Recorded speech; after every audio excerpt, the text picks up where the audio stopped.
Grabo este disco un sábado a la medianoche. Este disco está condenado a la noche. Quizá no haya otra hora para leerte o para contarte lo que sigue. Alguna vez escuché aquello de que las fotos te quitan el alma. No sé si es cierto. Sí sé que las fotos son testigos molestos. En ellas aparecemos más gordos o más flacos o más felices, de cualquier modo congelados y otros. Otra vez escuché que las Polaroids se borran. Es curioso, es como si la máquina hubiera adquirido capacidad de olvidar. Las fotos van decolorando y finalmente se borran. La máquina las olvida. En los dos casos, tanto en las fotos como testigo como en este caso del que te hablaba de la máquina olvidadiza, aparece este país que odio y quiero y en el que grabo este disco un sábado a la medianoche. Este país que escribe su historia sobre la arena. País en el que nada fue. País en el que las fotos se modifican.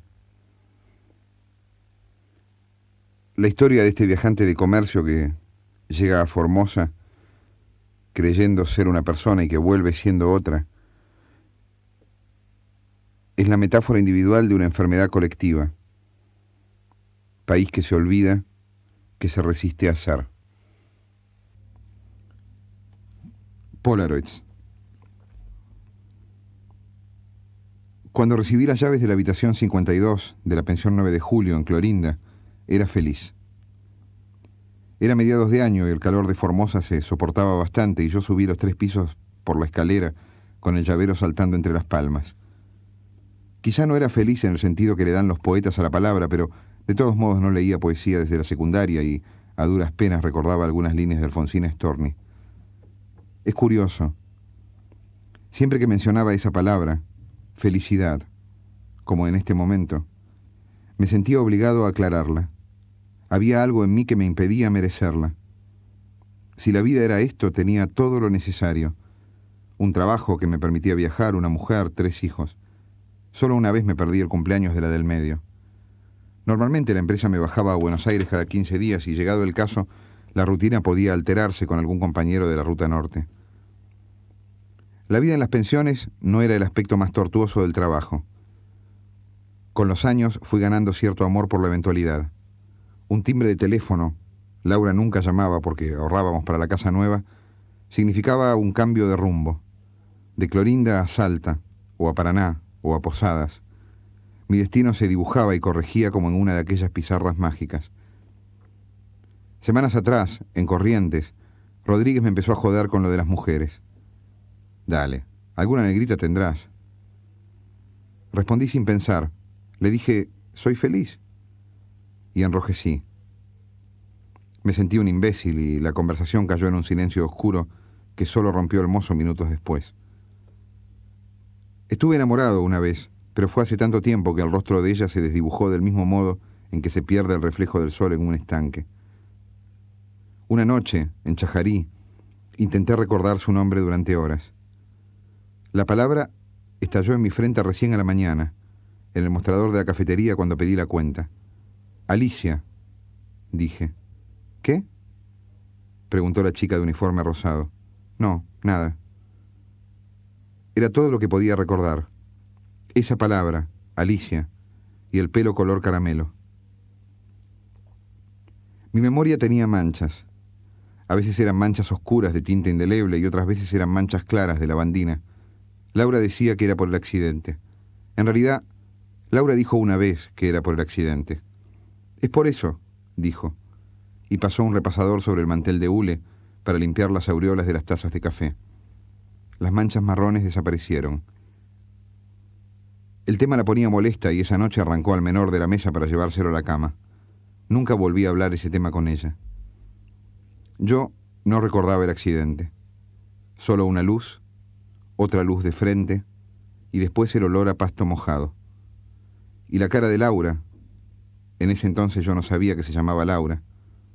Y la mano del médico sosteniéndome la mandíbula cuando me dijo, tiene que dormir. Tiene que dormir. No es nada grave. Dormí más de una semana. Después tuve durante meses un extraño miedo a la noche. Me costaba conciliar el sueño hasta que llegaba el amanecer. Fue entonces cuando comenzaron las manchas blancas. ¿Otra vez por acá?, dijo la mujer cuando me dio la llave de la habitación y repitió 52. Tirado en la cama recordé esas palabras, quizá porque me faltaban.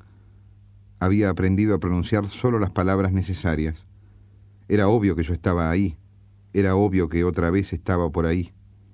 Otra vez por acá, había dicho la mujer. Las tardes en Clorinda eran tranquilas y exasperantes. En el verano soplaba un viento cálido que se pegaba a las paredes, al agua del baño, a los formularios. La gente mataba el tiempo en los bares o en el club social. Jugaban al truco o a los dados, en una atmósfera de confesionario que solo se rompía con un grito de Flor o Generala servida. A la mañana, poco antes de las 6, empezaba a formarse la fila de clorinderas frente a la frontera, esperando que los gendarmes abrieran el paso a Paraguay. Todos esperan ganar alguna cosa en la frontera. La mayoría se enferma de una especie de fiebre del oro que los impulsa a cargar bolsas de harina, tanques ocultos de nafta, aparatos de video. Pero ninguno como aquel tipo de doble apellido, Gutiérrez Olmos, si no me equivoco, que andaría por los 50 años y siempre vestía traje cruzado a rayas. «Acá lo ve», me dijo una tarde en que perdíamos el tiempo en un bar enfrente al supermercado. Lo miré sin entender. Yo había hecho una pregunta idiota y casual, ¿a qué se dedica?, o algo así. ¿El paquete? El tipo había apoyado en medio de la mesa un paquete envuelto en papel madera, de unos 20 centímetros por 30. Corrió el hilo sisal y apenas abrió el envoltorio y dejó que se viera el interior cuando dijo en secreto: «Hojas de afeitar». Sonrió ante mi expresión. «Hay 200, 20 cajas de 10. No hay que llevar más, no vale la pena». El tipo llevaba todos los días uno de esos paquetes hasta Itán Ramada. Ahí un socio las repartía en los kioscos. «Doble filo, dijo. «De las buenas». Las hojas iban o venían según la cotización del guaraní. Gutiérrez Olmos era uno de esos porteños en vías de extinción. Pañuelo haciendo juego con la corbata y una manera de hablar de película argentina del 40. Nunca llegamos a tutearnos, aunque lo frecuenté varios meses. No hacía preguntas, y yo le devolvía la gentileza. Es curioso. Podía describir cada detalle de su ropa o el color de su pañuelo, pero casi no me acuerdo de su rostro. Quizá usara bigotes. Tenía voz de pito, eso sí, y arrastraba las consonantes, las pronunciaba dobles. No sé si lo dije. Me hacía acordar aquellas viejas películas de pianos de cola, de las hermanas Legrand, de mujeres almidonadas hasta las pestañas. Los árboles mueren de pie, ¿se acuerda? ¿Cómo no me voy a acordar? La época de oro. ¡Qué tiempos!, dijo el viejo y perdió la mirada en la calle atentamente como si pasara un desfile. ¿Usted iba mucho al cine allá en Azul?, me preguntó. ¿Qué? En Azul, digo, si iba al cine. Nunca fui a Azul. El viejo sonrió, molesto. Nunca estuve en Azul, insistí. ¿Usted no era de allá? No. Me debo confundir entonces, disculpe. Esa noche, cuando llegué a la pensión, escribí Azul, debajo de una lista de pedidos. Después hice un bollo con el papel y lo tiré en el canasto del baño. Un viajante de Kodak me contó una noche en Concordia que las Polaroids no resisten el paso del tiempo. Cuando Elisa era recién nacida, Laura insistió durante semanas para que compráramos una cámara. Yo odiaba las fotografías. Siempre las vi como testigos de cargo de nuestro pasado. Cuadrados o rectángulos de papel que nos mostraban más gordos o más flacos o más felices, de cualquier modo otros, con otros sueños en la cara. Te roban el alma. ¿Qué decís? Como los indios, Laurita. ¿No te acordás que los indios decían que las fotos les robaban el alma? Eso siento, que te roban el alma. No digas pavadas, ¿querés?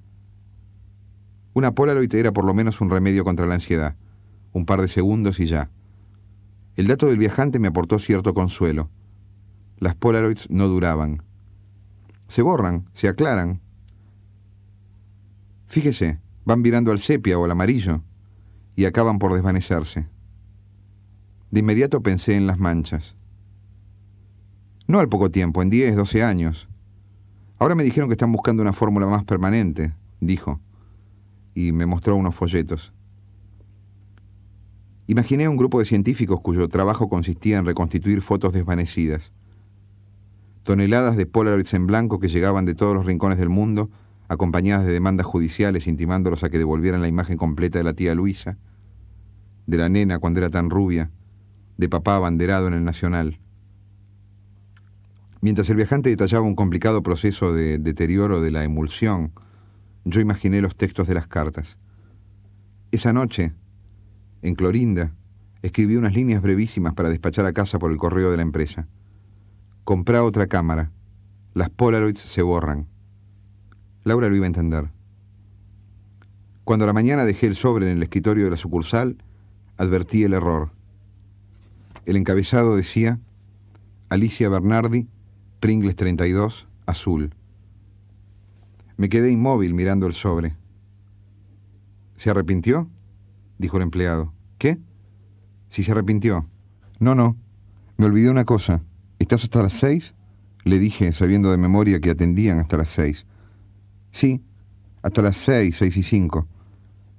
Pedí una soda en el parador de la estación y jugué con los bordes del sobre que me quemaban. La voz de Gutiérrez Olmos surgió por detrás del escape de un micro que maniobraba para salir. «Usted por acá», decía.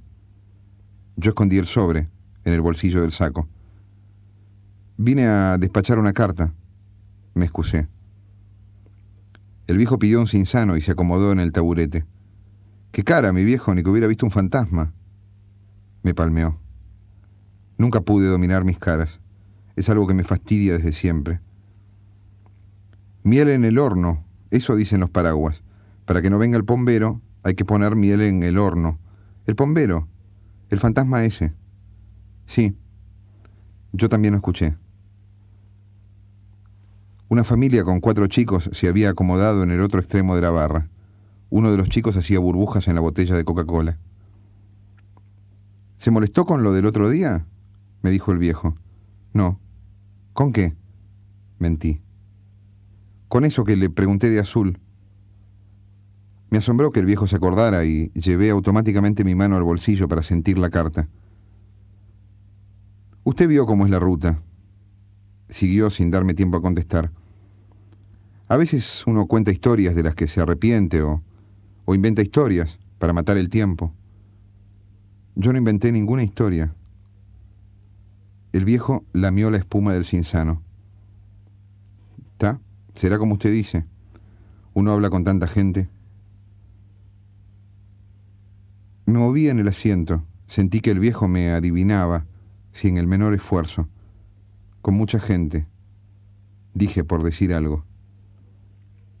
El que lo anda buscando es el gerente del supermercado. Parece que tiene un pedido grande para fin de mes. No tuve tiempo de pasar, dije. Era la excusa más idiota que alguien podía dar en Clorinda. El viejo terminó el vaso de cinzano de un sorbo. Eso es lo que tiene la ruta, dijo. Yo en mis años me pasaba tardes enteras tirado en la cama, mirando el reloj o un pliegue de la colcha, hasta que se hacía de noche. No hay nada que hacer y no hay tiempo. Me acuerdo una vez en Chivilcoy. Yo era un pibe, tendría 30, 35. En la pensión de enfrente había una chica muy modosita que parecía maestra. Yo no sabía ni cómo se llamaba, pero la bauticé Esther. Esther, nombre de maestra. Me quedaba las mañanas enteras en la ventana esperando que saliera a barrer la vereda. Ahí sale Esther, decía, y hablaba con ella desde lejos como si la conociera. A veces le preguntaba por la madre. La madre nunca salía a la vereda, pero se la veía atrás de la cortina del living, toda la tarde mirando afuera. O por los alumnos le preguntaba también, con decirle que hasta tenía ansias de que me tocara Chivilcoy para ir a verla. Ella siempre salía a 9, 9:05, Después hacía las compras y a la tarde no sé. Una vez la seguí, pero me pareció que se dio cuenta y desistí a las 2 cuadras. Yo creo que me tenía miedo. No sé ni cómo era su voz. O mejor dicho, sé, pero no voy a saber nunca si era así en realidad. Con el tiempo me cambiaron de ruta y no pasé más por Chivilcoy. Sin embargo, muchas veces pensaba en Esther, y hasta llegué a acordarme de ella como si me hubiera acompañado en los viajes. En Tucumán y en Famaillá, no sabe lo que era el calor, otra que Clorinda. Y en Salta, 2 veces. Yo estaba en el hotel, sonaba el teléfono y pensaba, es Esther. Esther me llama para que vuelva a Chivilcoy. Al comienzo era un juego, evidente que ella no tenía mi teléfono, ni siquiera sabía mi nombre. Pero cuando el teléfono no sonaba, me extrañaba que Esther se hubiera olvidado de llamar. Y fíjese lo que son las cosas, ¿no? Porque con el tiempo resultó que la familia materna de Dorita, que en paz descanse, era de Chivilcoy.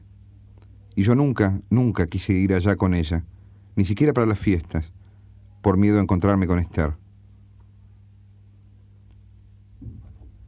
El viejo levantó la mirada. Yo tenía los ojos rojos. Le van a cerrar el escritorio, son -10, me dijo. Deje. Yo invito. ¿Qué pasa, no venís? Preguntó Laura, extrañada, del otro lado del teléfono. Sí, el jueves. Ah, pensé que había algún problema. ¿Elisa bien? Sí, acá está. Qué raro vos llamando. ¿Vos cómo andás? Le pregunté. Bien, yo bien. Recién termino de darles la comida. ¿Te pasa algo? No, Laura, no me pasa nada. ¿Vendiste bien? Como siempre. Quedé con Carlos el fin de semana para llevar los materiales para la casa en la camioneta. Está bien. Si el domingo hace lindo día, nos podemos quedar allá hasta la nochecita. Bueno. ¿Tenés plata? ¿Plata? Sí. Si me diste la semana pasada. ¿No te pasa nada, seguro? Nada, Laura, 3 veces que me preguntas lo mismo. No me pasa nada. ¿Hace calor? No. Te mandé una carta. ¿Por? Se preocupó. Nada, una carta avisándote que no compres una Polaroid porque un tipo me dijo que las Polaroid se borran. Allá te explico. Ah, ¿es eso solo? Bueno, chau. Chau, un beso grande. La voz de Laura me tranquilizó. Detrás de su voz adiviné ruidos familiares. El televisor, las peleas entre Elisa y Diego, la loza de los platos flotando en el agua y golpeando contra los bordes de la pileta. La voz de Laura tenía algo de cauce, de acá estoy, es por acá. ¿Otra vez por acá? Dale, alguna negrita tenés. Alicia, te roban el alma. Se borran, acaban por desvanecerse. Tiene que dormir, no es nada grave. Tenía que dormir. Eso era todo. Al otro día iba a levantar el pedido del supermercado y de vuelta a Buenos Aires. Me tiré vestido en la cama y escuché los ruidos de mi vecino mientras imaginaba sus pasos. Mi vecino sintonizaba Radio Nacional. Mi vecino caminó hasta el baño. Oí el ruido de la canilla al abrirse y el chorro de agua que salía con debilidad. Hizo un buche y apoyó el vaso en el borde del lavatorio. Apagué y volví a prender la luz de la mesa de noche mientras mi vecino cambió de estación. Sonaba el noticiero de Radio Colonia cuando recordé la cara de Laura y la vi el domingo, entre los cimientos de la casa nueva. La cara de Laura con el sol de frente acomodándose el pelo. Atrás la voz de Carlos que bajaba unos caños de la camioneta y el olor a pasto mojado. Después dormí. Me desperté a las 6, boca abajo y con la luz encendida. No atiné a moverme y pasé varios minutos mirando de reojo el borde del cenicero. Pensé, son las 6. El micro sale 7:30. Me di vuelta para encender un cigarrillo. Planifiqué todos los pasos a seguir y media hora después los cumplí con exactitud. Tomé el desayuno en la estación, compré el boleto y el diario, 2 atados de particulares 30, y esperé en un banco hasta que el micro estuvo a punto de salir y el guarda buscó con ansiedad al pasajero que faltaba. En el viaje leí 2 veces la sección deportes y hablé de trivialidades con una vieja que se bajó en Rosario. Iba a ver a su sobrino en San Lorenzo, que ya se estaba por recibir. Imagínese, una se descuida y los chicos ya son hombres. La escuché sin responderle hasta que empezó a hacerme preguntas. Entonces sonreí y le dije que estaba agotado y le pregunté si ella podía dormir en los micros. «Mire, a todo se acostumbra una», dijo, y miró por la ventanilla. No la vi bajar. Desperté cuando el micro salía de Rosario hacia la ruta. Ya era de noche. El viento pegaba contra las ventanillas y en los asientos de adelante había 2 o 3 luces encendidas. Gente que leía o revisaba su pasado mirando la oscuridad. Por encima del ruido del motor, escuchaba la conversación entrecortada del acompañante y el chofer. A veces uno de ellos se reía a carcajadas. Antes de dormirme, oí la risa de una mujer que estaba sentada al lado de la escalera. Cada tanto se veía la luz de algún camión que nos cruzaba en la ruta, una luz y un rugido, y de nuevo el rumor constante del motor, y así, hasta que finalmente entré en el silencio. Amanecía cuando el micro llegó a destino y hacía frío. En la parada dormían 2 taxistas. Le golpeé a uno el vidrio de la ventanilla y se despertó sobresaltado. Me miró y se refregó los ojos. Después me abrió el seguro de la puerta de atrás. «Otra vez por acá», dijo cuando me terminé de acomodar. Yo sonreí. Y le dije, «Pringles 32». El centro de Azul estaba desierto. El taxi no bajó la velocidad en las esquinas y llegó en menos de 5 minutos. Se detuvo, bajé las valijas y escuché cómo arrancaba a mis espaldas mientras buscaba las llaves en el bolsillo trasero del pantalón. No las tenía. El taxi estaba lejos. Toqué timbre. La cortina del living apenas se corrió y volvió a cerrarse y una voz dijo adentro, «¡Volvió! ¡Volvió!». Después oí los pasos apurados de Alicia, que se acercaban a la puerta. Siempre pensé que la historia de Teller no era solamente mi historia, sino la historia de casi todos nosotros, porque vos nunca quisiste cambiar de vida. El problema de este tipo que se llama Kevin Bryant y que es una estrella de rock, definida alguna vez como un tipo con la cabeza de Lou Reed y el éxito de Prince, no es que quiere cambiar de vida, su problema es que lo logra. Y está jodido. Después, ¿qué hace con ella? ¿Qué hace con esa vida nueva que buscó durante tanto tiempo? Así visto, Historia de Teller es, como Plegarias Atendidas,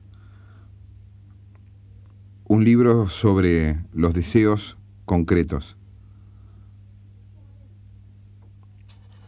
Decía Santa Teresa y citaba a Truman Capote en el prólogo de Plegarias Atendidas que hay tantas lágrimas derramadas por las plegarias atendidas como por las plegarias no atendidas. Quizá no haya nada peor que ese momento de desfase entre el deseo y la realidad, cuando la realidad aplasta al deseo y lo convierte, lo expresa, lo forma. Busqué partes de Teller porque era muy largo para leerlo entero y bueno, este es uno de los capítulos que no tienen número, sino están identificados con una tecla de grabador.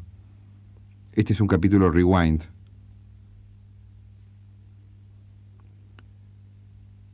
Esos tipos van a morirse de todos modos, Helen.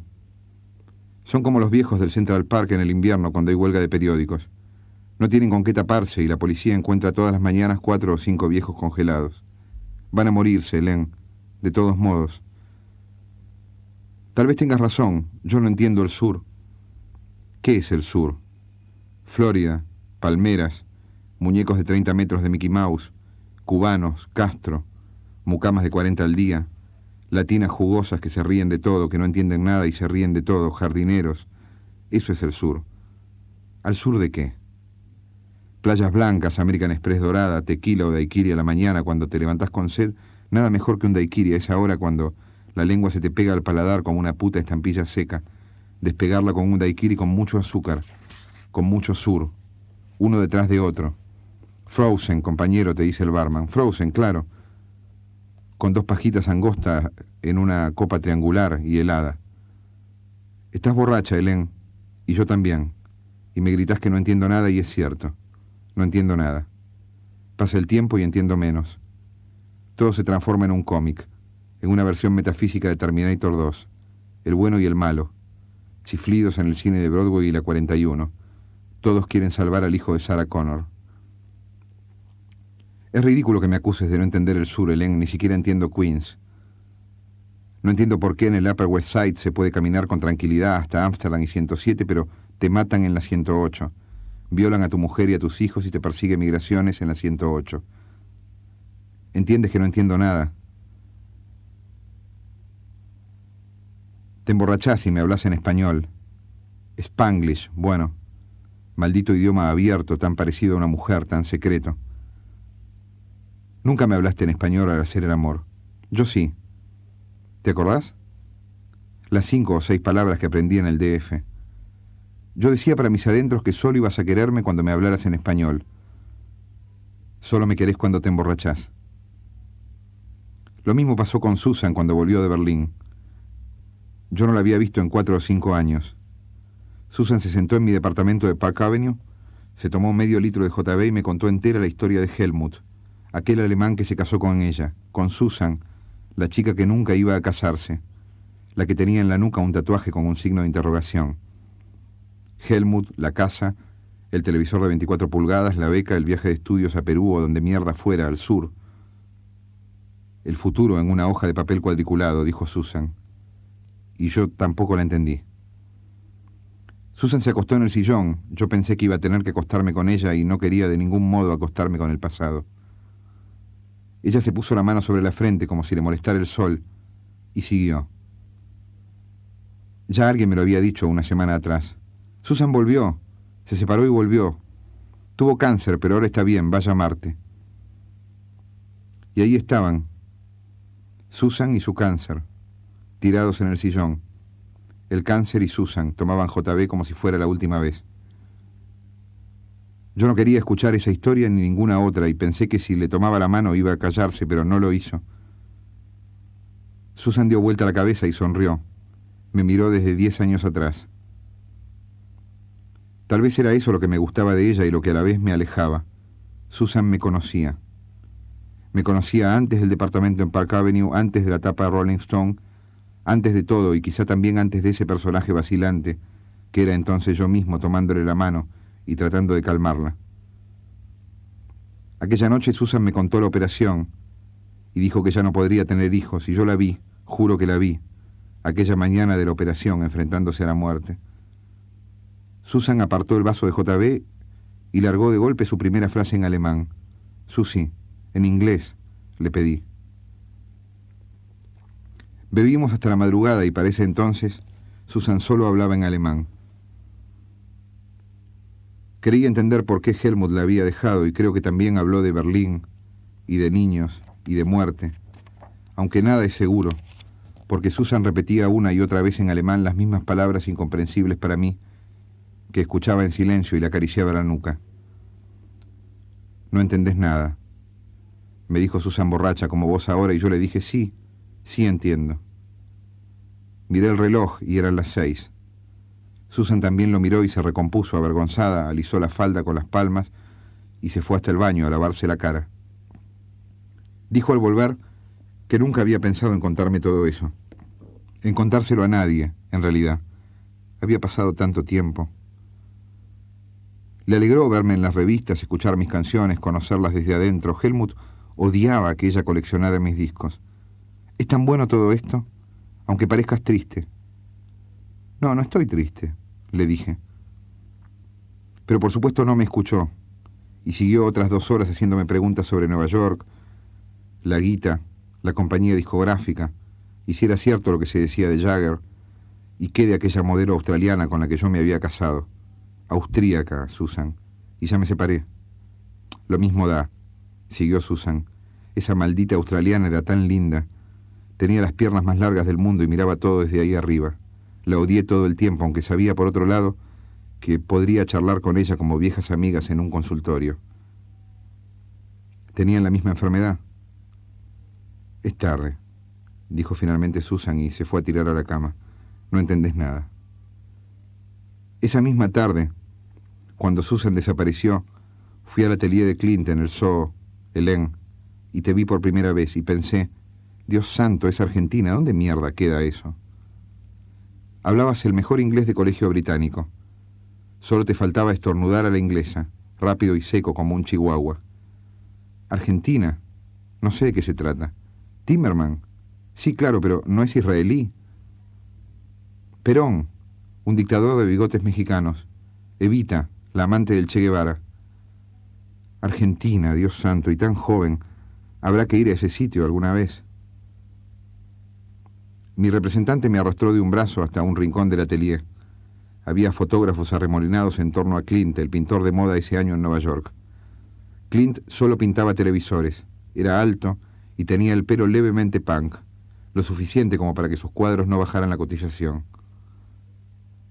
Esa noche todos éramos inmortales y famosos. Clint se abrazó con Yoko y conmigo. Los fotógrafos zumbaban frente a la miel. La Janowitz miraba sola desde un rincón y Mick desapareció un segundo después camino a los dormitorios con una pareja de arquitectos. Yo te perdí de vista y trataba de quitarme a Clint de encima. Solo lo logré cuando le dije a mi representante que comprara cualquiera de los putos televisores. No me importaba. No me importaba el precio y no importaba nada. Sí, cualquiera, el de Bonanza o algún otro, pero que sea ya, ahora. Los quiero ahora para tirarlos por la ventana. Creí que una espalda era tu espalda, Hélène, y la rocé con mi mano hasta advertir que no era tuya. Pedí disculpas y le expliqué a la chica que la había confundido con una amiga argentina que perdí en algún lugar. La chica solo repitió, ¿Argentina? Y pensó que era una broma. Nadie busca argentinos en el Village. Media hora después apareciste del brazo de Clint en dirección a mí, y yo pensé que mi compra había dado resultado.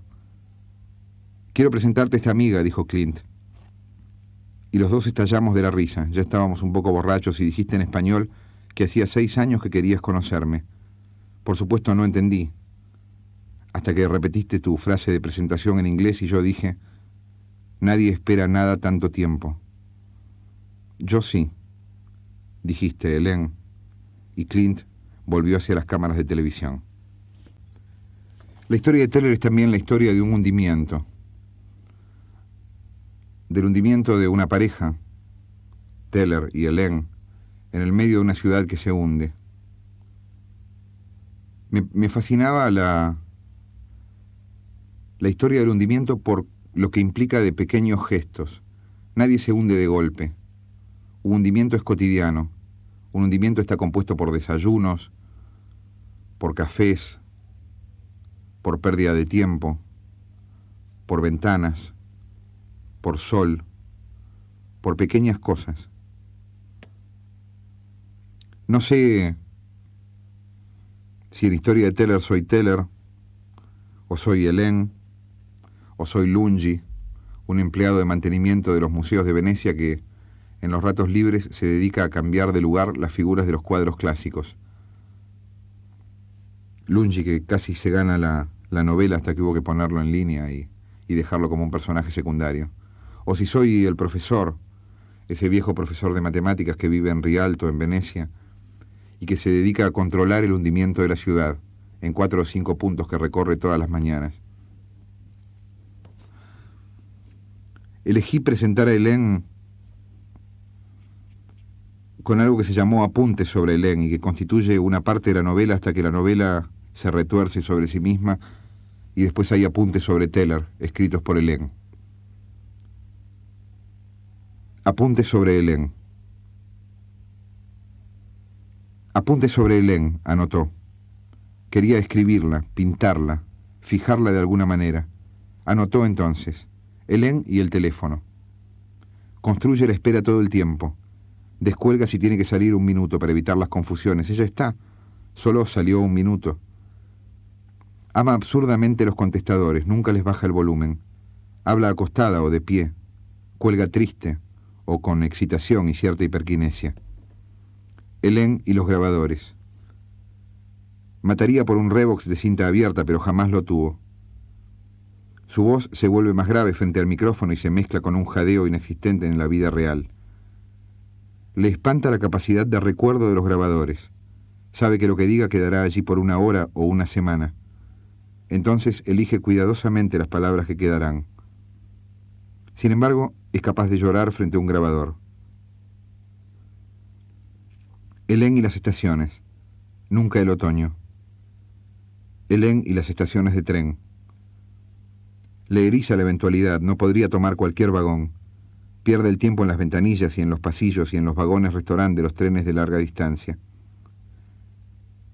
Hélène y el tiempo. Ver Hélène y Hélène.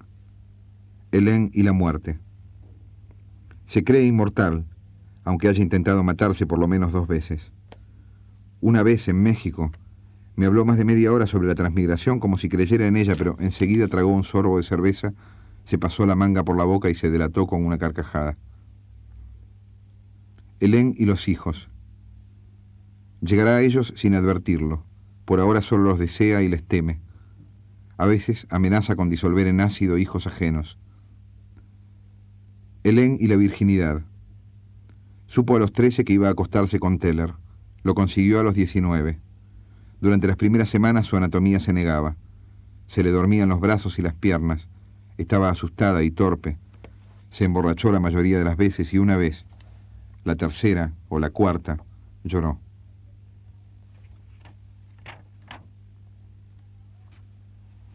Hélène y el sur. Quiero decir, cierta manera de caminar, como si todo el tiempo esperara una sorpresa, una puta y miserable manía de perder el tiempo, de llenar cuadernos como si fuera un testigo. Una manera italiana de amar, de tirar ceniceros contra la ventana, de enojarse cada vez como si fuera la última. Ella es triste. Ella no está triste. Uno puede preguntarle por qué, y ella pregunta, «Soy triste», y se ríe. Sensación de ascensor o de túnel. El sur es eso, lo que no cambia. La incrédula esperanza de luz. Las luces de un cruce lateral pueden confundirse con la salida del túnel, con el sol al final del túnel. Hélène siempre dice que el sur es mañana, la mentira del mañana constante. No hay modo de entender esos monólogos de Hélène. Los personajes son siempre los mismos, públicos o privados, pero difieren en detalles sutiles, y de nuevo no son los mismos, y el detalle sutil es la muerte o el olvido. En el sur, dice Hélène, habría que prohibir las corbatas de seda. Hélène solo dice eso cuando está borracha, porque ella misma lleva un pañuelo de seda de Valentino de más de $600, pero hay que prohibirlas, dice. Hélène dice que el sur amaría a Luther King y a Malcolm X, y yo me imagino solo vacas pastando que rumian CNN, que comen pasado certificado en la 4ª digestión. Ciudades tristes, con una música que llaman tango, griegos que bailan rompiendo platos. En el sur nadie rompe platos, dice Hélène. No sé si hablamos de lo mismo. Hélène sabe que yo no soportaría ese lugar.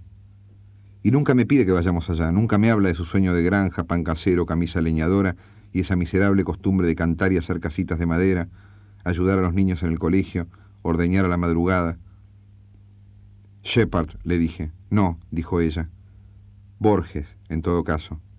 ¿No es portugués? No, dijo ella. Y tampoco es eso. En el sur hay posmodernos y militares y estalinistas y guevaristas a destiempo y bronca, tanta bronca como nunca imaginaste, y mierda y divisiones de divisiones, y artistas ingenuos y comerciantes y más mierda, y gente que habla de política con una pasión absurda y que son capaces de amarte o fusilarte el mismo día con media hora de diferencia. Pero yo soy eso, dijo después.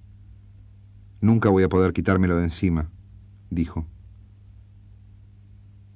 Teller me dijo, yo tenía 14 años y vos estabas pegado en un póster en mi pared y a veces aparecías en la tele y Gisela te escribió una frase que te juro que no me acuerdo, alguna estupidez sobre el amor, sobre vos, y yo le dije muy segura, voy a estar con él alguna vez. y ella dijo: «Nena, estás en ácido».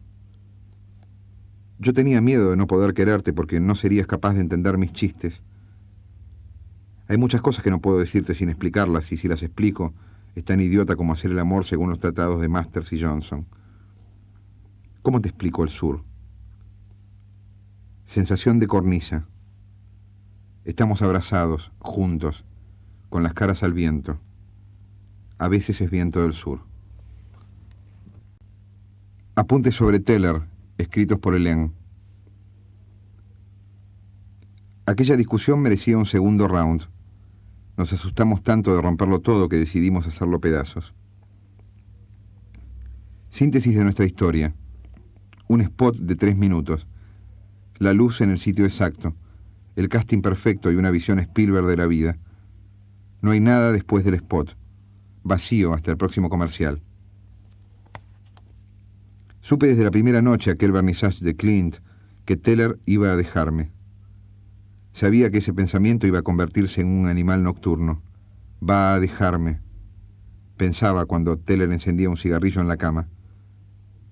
¿Se irá alguna vez? Pensaba cuando él se apoyaba contra la ventana del dormitorio y miraba absorto el espacio hueco que hay entre ese último piso en Park Avenue y el cielo. ¿Por qué no se anima a decirlo? Escribí en mi cabeza 30 versiones distintas del desenlace. Un domingo a la tarde, en Venecia, supe que la imaginación es un miasma de la realidad. No hay relación alguna entre morirse y pensar la muerte. Ustedes dirán, es mucho peor morirse. No lo sé.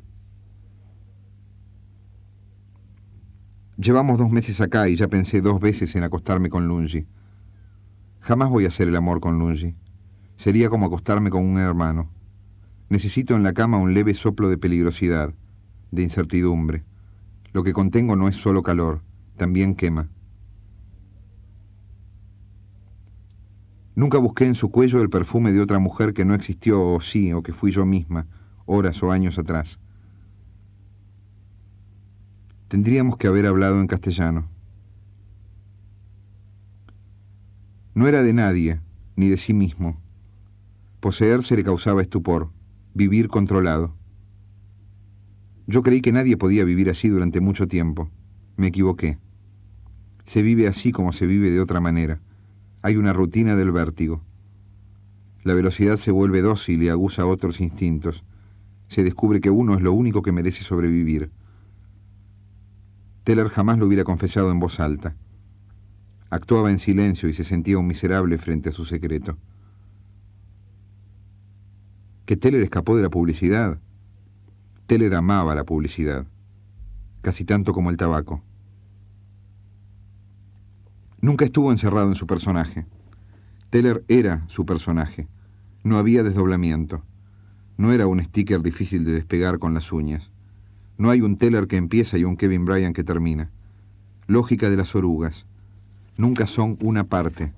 Aunque se las seccionen, son siempre una oruga. Y se arrastran, ciegas, hacia ninguna dirección. Algún costado de su cabeza debía hacer ruido todo el tiempo. Intenté escucharlo una noche y no oí nada. ¿Cuál es la diferencia entre un loco y un poseído? El futuro. Caminos de la debilidad. Él se convenció de que cualquier cosa que quería lograr era posible. Un chico en las puertas giratorias. Por más vueltas que dé, siempre desemboca en la misma entrada, pero él sigue empujando. Mirarte cuando no me mirás. Teller cogía colectivamente. Teller cogía colectivamente. Tener entre las manos una pija por primera vez. Es extraño y fuerte, y es una cuerda. No una cuerda de la que tirar, sino una cuerda que me lleva. Nunca fuimos juntos al cine.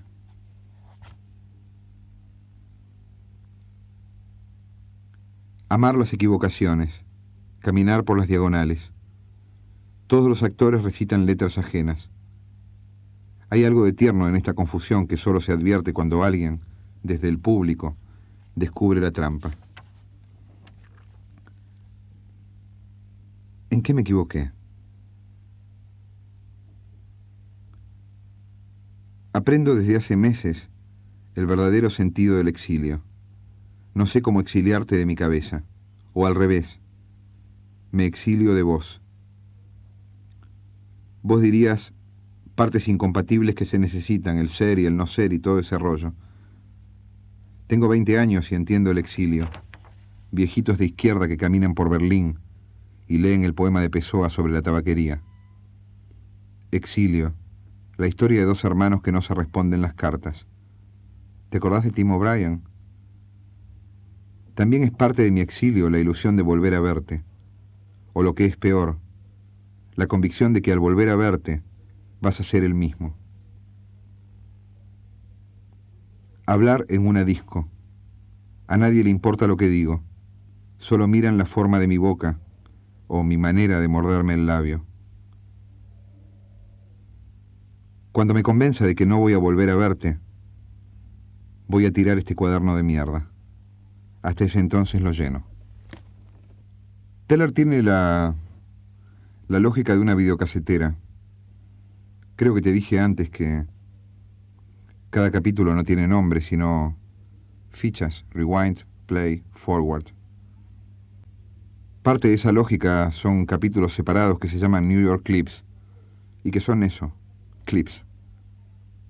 1. Un relámpago ilumina el Central Park. Tengo una piedra al alcance de mi mano. Quiero comérmela. Pienso en la piedra cayendo hasta el estómago. Tomé 4 Dramamine. Soy un farsante. Me controlo el pulso. Es inevitable esta sensación. Alguien está por llegar. No llega nadie. Tampoco suena el teléfono. En New York nunca suena el teléfono a las 3 de la mañana. Necesito a alguien que me falte al respeto. Un idiota me dijo una vez en el Café Borgia sobre mi último disco: me gustó, pero es confuso. Es genial, no confuso. El idiota no entendió nada. Es una mierda. Nunca tendría que haber grabado ese disco.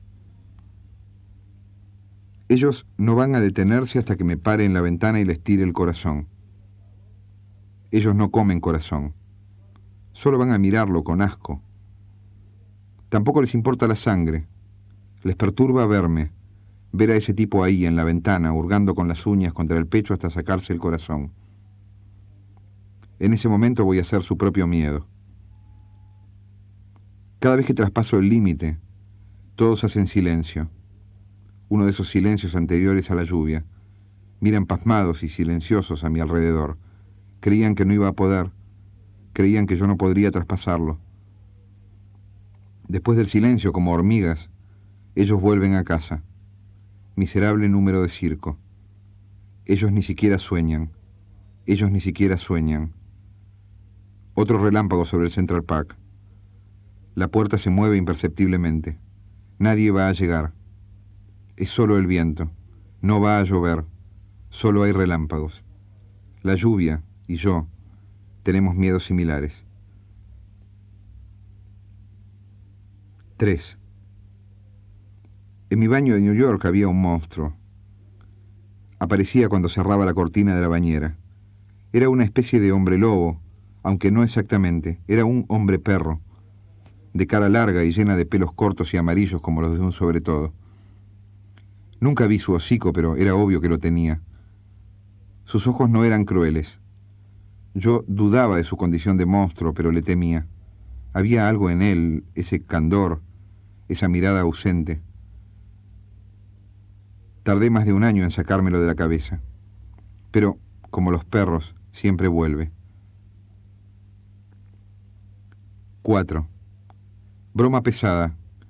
Desde niño quise ser el hombre invisible y soy uno de los hombres más visibles del mundo. ¿Cómo revertir una equivocación? ¿No cree, sin embargo, que hay en todo esto algo que le gusta? Pregunta el doctor Salomon Clyde, $300 la sesión. La electricidad, le digo. Las manos de Clyde están siempre asquerosamente limpias. Es uno de esos tipos a los que nada le sucederá jamás. Siempre acaba de comprarse una camisa. Mirando a Clyde entiendo a los automovilistas que aceleran en las esquinas de Wall Street para salpicar a los brokers. Se trata de justicia estética.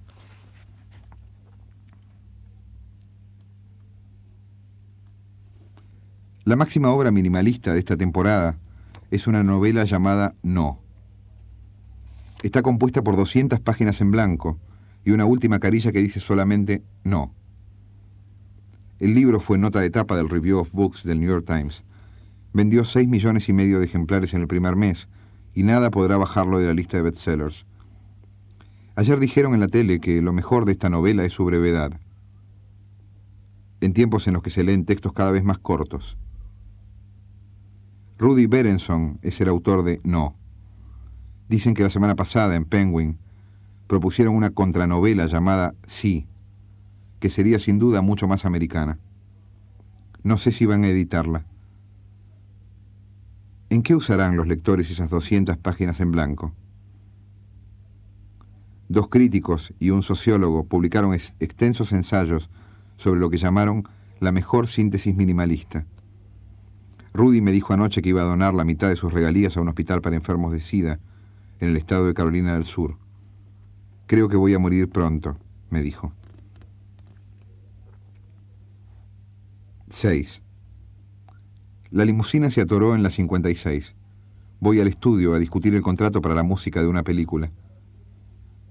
En realidad, quisiera bajar ya mismo del auto y romper una vidriera a bastonazos o ahorcar lentamente al policía que está parado en la esquina de Columbia. Sin embargo, firmaré mi contrato para la película. El chofer dice frases de circunstancia y espera mi aprobación por el retrovisor. No sabe que estoy pensando en la manera de asarlo a fuego lento. No conocía estas trampas hasta que empecé a armarlas. No estoy tirado en el asiento de la limusina camino al estudio. Nunca estoy donde se me ve. Escapo de mi sitio porque duele. Y descubro, tarde, que duele más la fuga. Voy y no a firmar un contrato para una película. Esa película ya se filmó. La música ya fue compuesta. Actuaremos como si la película y la música no existieran, como si fueran surgiendo fruto de una oscura inspiración. El director de la película filma siempre la misma escena. Yo nunca toqué otro tema, solo este. Hablo sobre lo que se perdió.